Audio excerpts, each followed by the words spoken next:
මතක ඇති නින්දිත විදිහට මගේ ජීවිතේ කවදාත් මම දැකලා නැහැ මවකට දරුවෙක් ඔය වගේ කියනවා.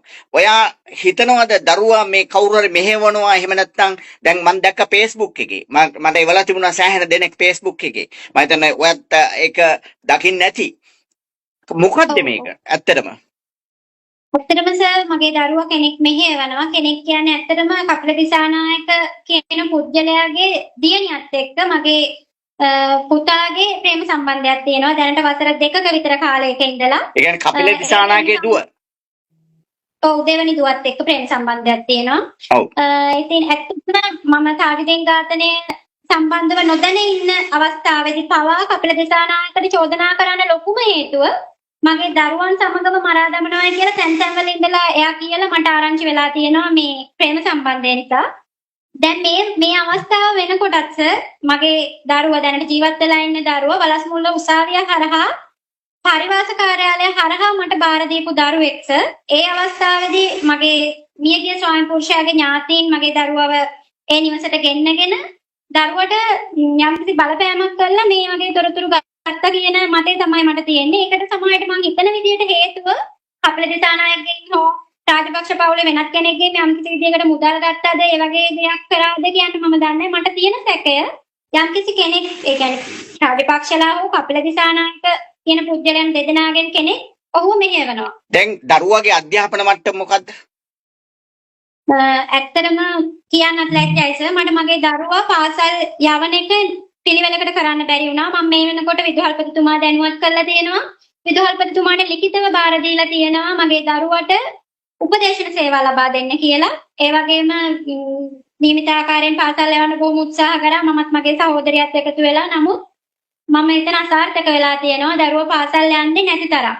දරුවා පාසල් නොගෙන ඔයවෙනි අධ්‍යාපනයක් නැහැයි කියලා අධ්‍යාපනය ඊටාම ප්‍රාථමික මට්ටමේ තියෙන අවුරුදු 16ක දරුවෙකුට ඔය Facebook එකේ ලියලා තියෙන දේවල් වැනි දේවල් ලියන්න පුළුවන් කියලා ඔයාගේ දරුවා තමන් අම්මා කෙනෙක් වශයෙන් ඔයා හිතනවාද මේක ලියන්නේ නැත්තේ මගේ දරුවමයි කියලා? මම ඒ ලිපිය දැක්ක වෙලාවෙම තීරණය කරා මේක මගේ දරුවා නෙවෙයි ලියලා තියෙන්නේ. ඇත්තටම සමහරට ලොකු අනුකම්පාවක් ඇති වුණේ තව කෙනෙක් මගේ දරුවා පාවිච්චි කරලා මේ අවස්ථාවේ. ඒක එයා ලියලා නැහැ. තව කෙනෙක් ලියපු දෙයක් එයා සමාජගත කළා විතරයි. ඒ කියන්නේ ඔයා පැහැදිලිවම ඔයා දැනුත් විශ්වාස කරනවා ඔයාගේ දරුවා කවුරු හරි දේශපාලන කණ්ඩායමක් එක්කෝ කපිල දිසානායකලා එහෙම නැත්නම් වෙනත් කවුරු හරි කෙනෙක් මේ කජ්ජා සහ ඒ දරු දෙදෙනා මරා දැමීම ඒ වගේම කජ්ජා පැහැදිලිවම තාජුදීන් ඝාතනේ මේ ඉන්නවා කියන එක මොකද CCTV කියන එක ඒක විනාශ කරන්න බැරි සාක්ෂියක් වෙනවා අධිකරණයේදී. මෙවැනි තත්ත්වයක් තුලදී තමත්ම වෙනත් විදිහකට මේගොල්ලෝ සම්බන්ධ වීම වළක්වන්නටද මේ දරුවව පාවිච්චි කරන්න කියලා ඔයා හිතන්නේ? ඔව් සර් මගේ මේ දීපු වැදගත් සාක්ෂිය නොවැදගත් කමක් ලබා දෙන්න තමයි සර් මේක කරේ. මගේ සාක්ෂිය යටපත් කරන්න තමයි මේක කරේ. මට බලපෑම් ආවා ගොඩක් විදිහට මේ වගේ මේ සාක්ෂි දෙන එකට. නමුත් මම කිසිම තැනකදී වැටුන්නේ නැහැ. නමුත් අන්තිමට මගේ දරුවා අරහාම මගේ ගමන නවත්තන්න රටේ ජනතාවට ප්‍රශ්නයක් තියෙනවා. මිනිස්සු කියන්න පුළුවන් දැන් ඔයාගේ දැන් අනුරගේ කජ්ජගේ නෝනාවම කිව්වට ඇයි එහෙමනම් කජ්ජගේ නංගිට අඳුර ගන්න බැරි තමන්ගේ ඇයි මල්ලිට අඳුරන්න බැරි ඇයි ඒගොල්ලන්ගේ පවුලේ වටපිටාවේ ඒ කට්ටියට අඳුරන්න බැරුව මේ මොකද්ද මේ එකවරම ඇයි කොහොමද නෝනා විතරක් අඳුරගන්නේ කියලා ඇයි ඒගොල්ලෝ ඉදිරිපත් නොවෙන්නේ එහෙනම්? දැන් මට CID එකෙන් ප්‍රශ්න කරන්න ගියපු අවස්ථාවේදී මම ඒගොල්ලන්ට සහෝදර සහෝදරියන්ගේ ලිපිනයන් ඒගොල්ලන්ට කියන්නේ කාටද? CID එක. CID ප්‍රකාරෙන්ට. ඔව්. මාත් සමගම ඉඳලා ඒ ස්ථානවලට ගිහිල්ලා කට උතර ලබා ගත්තා.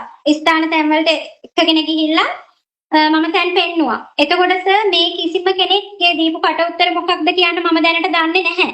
නමුත් කට උතර ලබා ගත්තා. මිත්‍රයන්ගෙන්, සහෝදරයන්ගෙන්, පවුල සමාජිකයන්ගෙන්. ඒ කිසිම කෙනෙක් දැන් ඔයාලට තොරතුරු ලැබුණාද? දැන් අපරාධ පරීක්ෂණ දෙපාර්තමේන්තුවට CIDට ඔයාලට ගියන් පස්සේ කියනවනේ මේගොල්ලෝ මෙච්චර ප්‍රමාණයක් අඳුරගෙන තියෙනවා මේක මෙහෙමයි කියලා. නිකන් කියන්නේ නෑනේ. නිකන් අඳගොළු බීරි වගේ. එතකොට ඔයාලට දැනුම් දුන්නද මෙයාගේ අඳුර විධානකමගේ නොහොත් කච්චව මරපු එක ගැන යාගේ නංගි අඳුරගෙන තියෙනවා මෙයාමයි කියලා කවුරු හරි කිව්වද? නෑ නෑ සමහර ඇයි එහෙමනම් ඒගොල්ලෝ නොකියන්නේ හේතුව මොකද්ද ඔයා හිතන්නේ?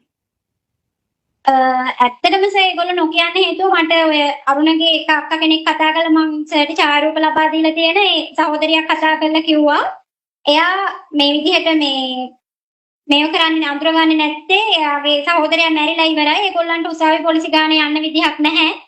ආයේ ඒවට සම්බන්ධ වෙන්න කැමති නැහැ. ඒගොල්ලන්ට පාඩුවේ ඉන්න දෙන්න කිව්වා. ඒගොල්ලෝගේ ගෙවල් වලට පොලිසියෙන් එවන්න එපා කිව්වා.